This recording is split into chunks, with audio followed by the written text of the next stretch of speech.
Greetings, fellow Facebookites and fellow YouTubeites. Let's get ready to rock and roll! Today is Sunday, February the 23rd of 2014. And if you recall, a couple of months ago, excuse me. If you recall, a couple of months ago, I had announced the this year's inductees into the Rock and Roll Hall of Fame, and particularly one of those inductees would be the hottest band in the world, KISS. How you like this shirt, folks? I didn't buy this at any concert. I bought this at the Hard Rock Cafe. It's part of their signature series. In fact, let me see if you can. Let's see. I think you can see the back of that. It's part of the Hard Rock signature series. If you got a Hard Rock Cafe nearby, you might see about going down and picking this sucker up. And besides, the portion of this goes to some charity. I forgot what it is, but oh well. Anyway, there's been some talk as of late over how they're going to, whether or not they're going to perform with original members Peter, Criss, and Ace Frehley at the Hall of Fame. Rumors saying that that's not going to happen, that they'll do it with the regular members and all that stuff. I don't know, but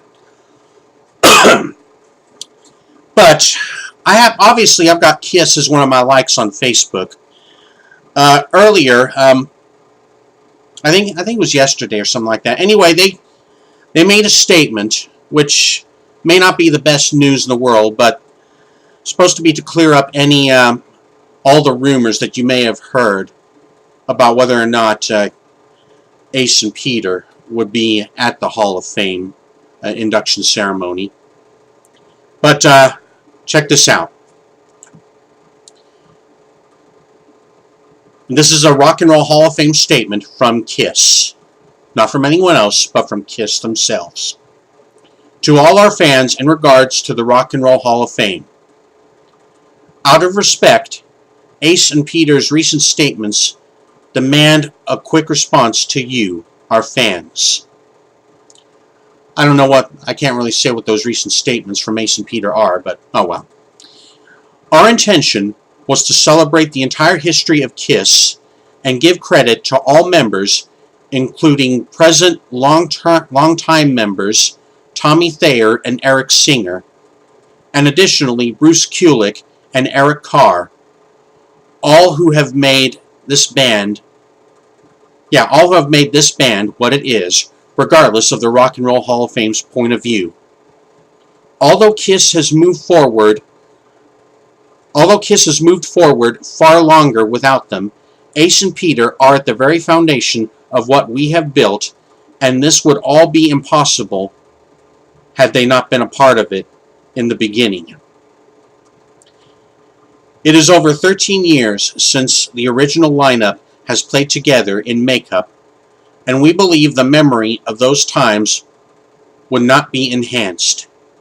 Contrary to claims made through the media, we have never, get this, we have never refused to play with Ace and Peter. We have spent 40 years dedicating to building KISS without quitting or wavering, as the band has moved forward with huge tours and platinum albums through different important lineups for 40 years to this day. KISS has always been a band unlike any other. That is why we started KISS. That is why we continue KISS. Being unlike other bands also means making choices and decisions unlike other bands. This is understandably an emotional situation where there is no way to please everyone. To bring this to a quick end, excuse me, we have decided not to play in any lineup, and we will focus our attention on celebrating our induction into the Rock and Roll Hall of Fame.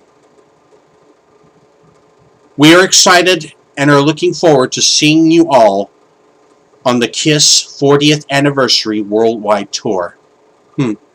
A 40th anniversary tour. Cool. But, well, obviously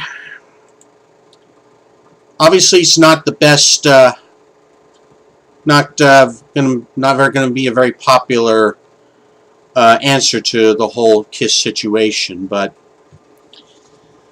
you know, if they're not going to perform live, you know, once they get inducted, I think maybe there should be a video montage, or, you know, and maybe set it to a little video montage, and maybe set it to Rock and Roll All Night. You know, I think they should at least do that, you know, because let's go over. We all know 4 original members: Paul Stanley and Gene Simmons, which have always been in the band. Duh. Original members: Ace Frehley and Peter Criss. Now, of course, Peter Criss left. Excuse me. And Eric Carr came along. Then Ace Frehley left, and Vinnie Vincent came along. But then, after they performed Lick It Up, after they recorded Lick It Up, that album, Vinnie left the band, and along came Mark St. John. But he wound up having some physical problems when they were ready to go on tour. So Bruce Kulick came along, and you know, here's a little bit of trivia you may or may not know. When the band was being put together, they already had Paul and Gene and Peter. But when they were looking for one more member of the band, when they were looking for a lead guitarist, there was one person who auditioned for the band, and from what I understand, he might have gotten been accepted into the band had Ace Frehley not come along after this guy, a guy named Bob Kulick, who is Bruce's older brother. You see? So what do you think of that? So, but anyway, Ace left in '82, and okay, I mentioned Vinnie Vincent, and then I mentioned Mark St. John, and then Bruce Kulick, and then around the late '80s, early '90s, you know, Eric Carr had gotten cancer, and unfortunately, in 1991, he passed on. As a matter of fact, I didn't realize this at the time. You know, Eric Carr passed on the very same day that another member of another legendary rock and roll quartet passed on, Freddie Mercury of Queen. So yeah, November of '91. I can never remember the exact day, but yeah, Freddie Mercury and Eric Carr both passed on. So anyway, Eric died, and then Eric Singer came along as the new drummer. So it had been Gene, Paul, Bruce, and Eric Singer in the band, you know, until '95 when KISS did MTV Unplugged, and and while they were doing that, in the middle of the show, they brought back Ace and Peter, and that obviously led to a full-fledged reunion, which led them to the Alive Worldwide Tour, which they did, and they toured all over the world in '96 and through '97. So, of course, 2000, you know, was when they started their, what they called at the time, their farewell tour, you know, with the original 4 members. But as it turns out, you know, it's like fans weren't ready to let it all go away. And so, I guess, but, of course, when they were going to tour Japan, you know, I think from what I understood, You know, because of money issues. You know, Peter Criss once again left, and then Eric Singer was brought back in the Catman makeup this time.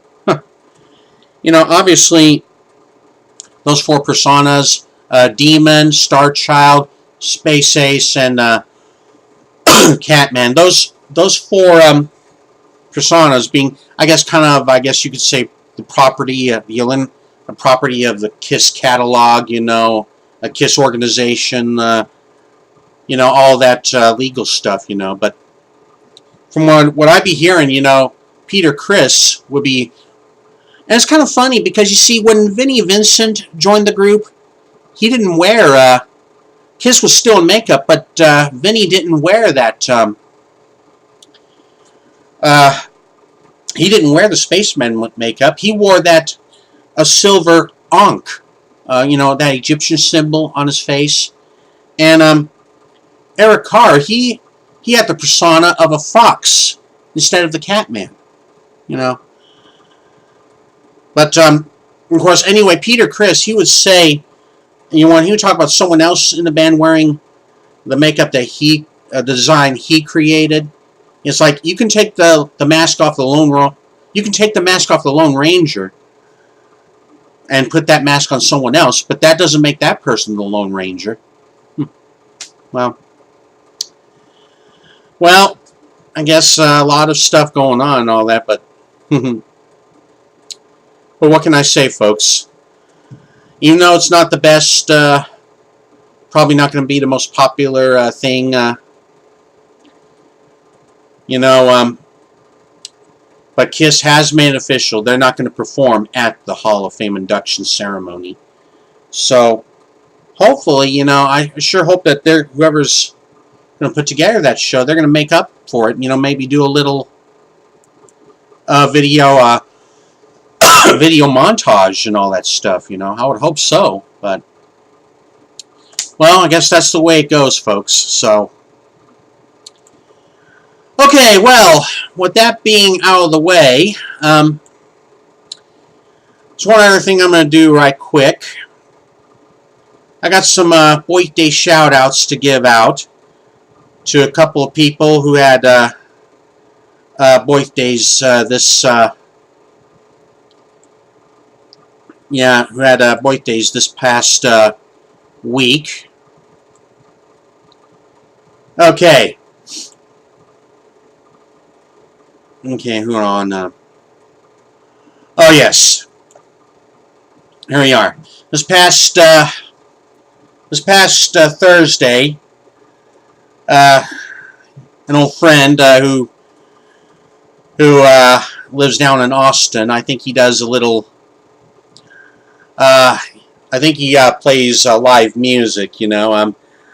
So if you're at any of the restaurants or bars around Austin, see if you can look for this guy, Jason Stone.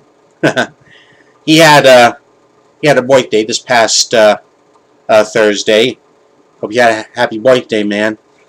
And of course, the next day, this past Friday, was a birthday for someone who used to work, used to be a supervisor at my workplace. In fact, he's also the husband of one of my current co-workers, Mark Faulkner.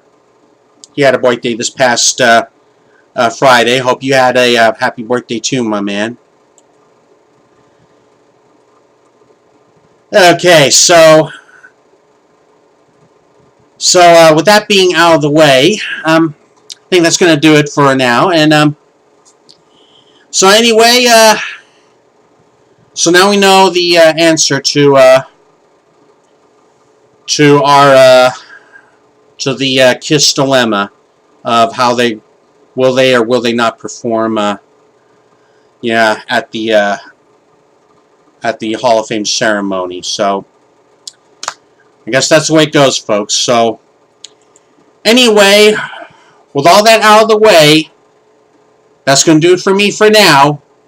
So until next time, let's get ready to rock and roll!